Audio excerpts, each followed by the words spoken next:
Welcome back to the deep dive. Ready for something fascinating? We're diving into Tibetan Buddhism and how it connects with modern science. And we've got this awesome guide, Yongey Mingyur Rinpoche. We'll be looking at excerpts from his book, The Joy of Living.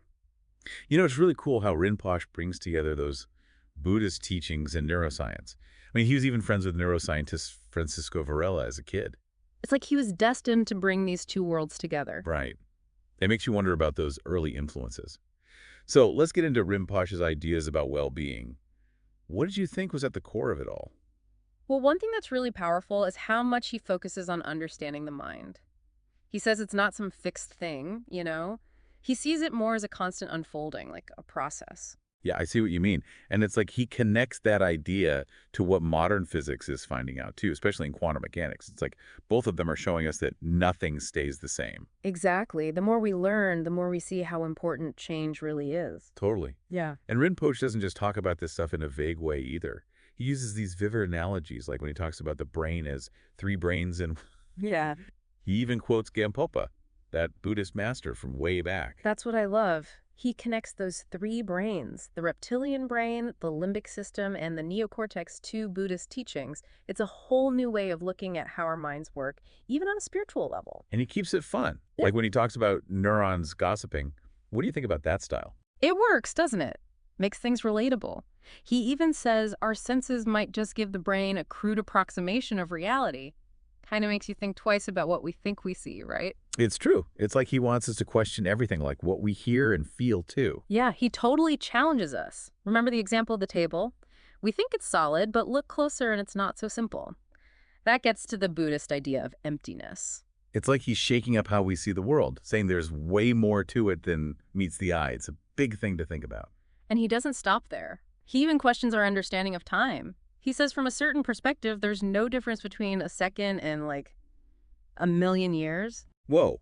It makes you think, what else are we getting wrong? This is a lot to take in. Back again to the deep dive. We're exploring how Tibetan Buddhist ideas and modern science connect with Yongey Mingyur Rinpoche. Before the break, we were talking about some pretty wild stuff, like how we see reality and if time is even real. Rinpoche Shulgi makes you think, huh. But he doesn't just drop these big ideas on us and leave. He gives us actual tools to use in our own lives, right? Totally. He brings it down to earth with meditation, but not like how you might think. He says it's not about zoning out or trying to feel some perfect bliss. It's about getting to know your own mind. Like all the messy parts, too. He always says the mind is like a wild horse, always running off somewhere. So how do we handle that wild horse? He gives you the reins, so to speak. He has these techniques for calming the mind, and he makes it fun. He even tells the story about his friend trying to outsmart a neighbor's dog, and it doesn't go so well. Oh, yeah. With the bricks, right. That one cracked me up. Exactly, and that's the thing. He's showing how when we try to avoid things we don't like, whether it's a barking dog or just feeling anxious, we sometimes make it worse without realizing it. And that's where meditation can help. So it's not about being all zen and never getting stressed. It's more like learning to handle whatever comes our way a little better. That's it. He even tells you how to meditate, like what posture to use and how to focus, but he's not strict about it at all. He's all about being kind to yourself, right? I loved his advice on finding that balance between trying hard and relaxing during meditation. It's so easy to get caught up in trying to be good at it. He's all about starting small, just a couple of minutes a day even.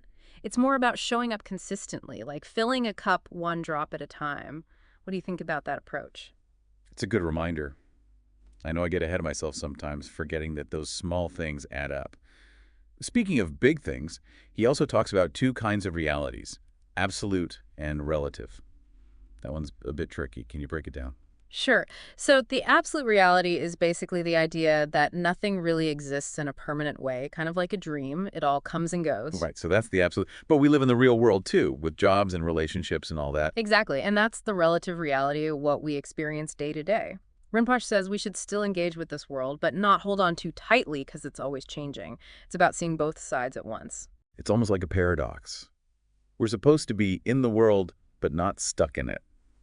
And that idea of not clinging, of letting go, that seems to be important to him. It's about finding freedom from suffering, because suffering comes from wanting things to stay the same when they can't. And it's not just stuff, it's ideas and beliefs, even our sense of self.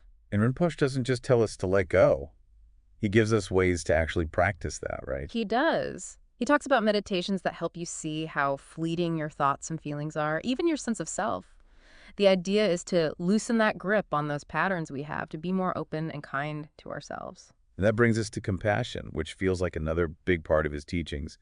But he doesn't mean just being nice, does he? No, it's deeper than that. It's about understanding that we're all connected and wanting everyone to be happy and free from suffering.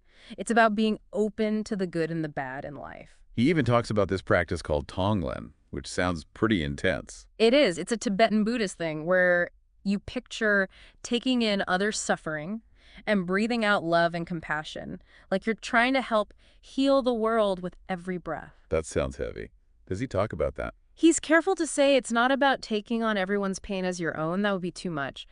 It's about learning to be more empathetic and using your own ability to care to make things a little better. Even small things, like a smile, can help. It's that focus on small actions again. It's kind of Yeah. comforting, actually. Yeah. And he even brings up how compassion is connected to our brains, right? He does. He says studies show that being compassionate lights up the parts of our brains that make us feel good.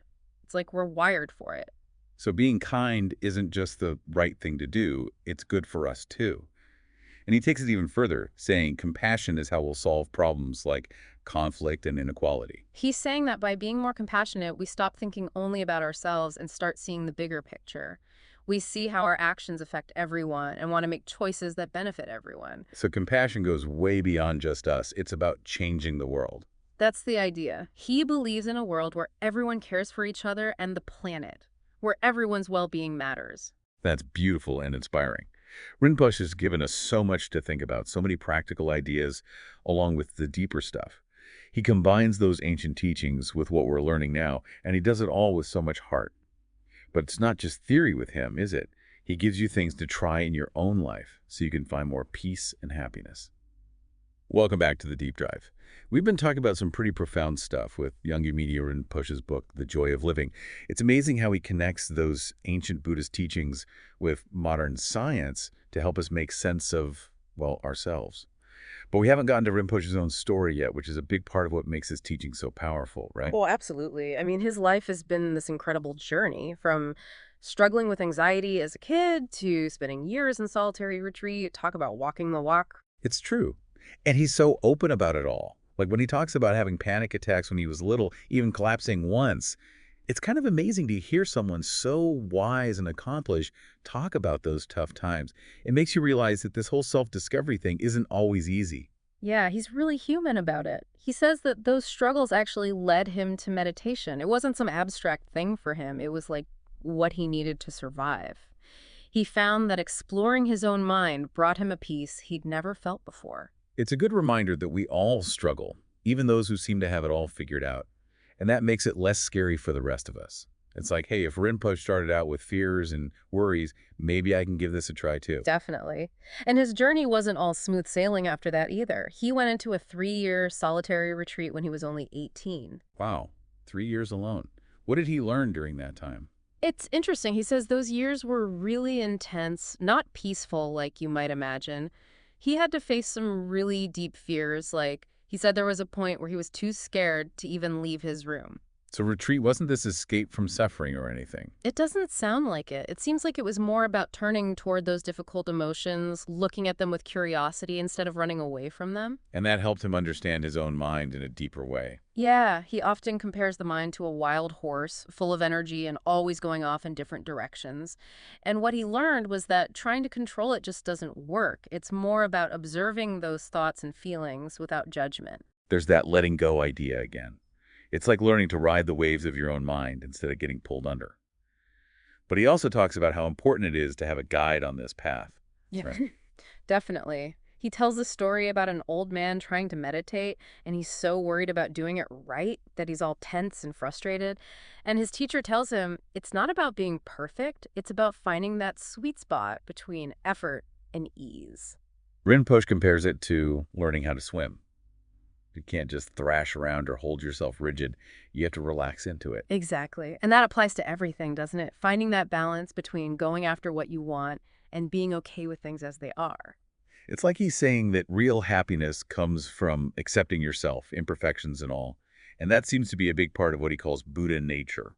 Can you say more about that? So Buddha nature is this idea that everyone has the potential for enlightenment, no matter who they are or what they've done. There's like this really beautiful message of inclusivity. We don't have to prove ourselves or try to be someone else. It's already there inside of us. Right. And Rinpoche's invitation is for us to go on that journey of self-discovery, to find that treasure within. It's a message of hope, for sure. And it reminds us that we don't have to do it alone either. We have teachers like Rinpoche, and we have each other. And he leaves us with this thought: how important it is to find a good teacher on this path, someone wise and compassionate who can help us find our own potential. That's something to think about. For now, just remember, you have the power to change your mind and your life. Thanks for joining us for this deep dive into the joy of living. Keep exploring, keep asking questions, and keep finding that joy in your own life.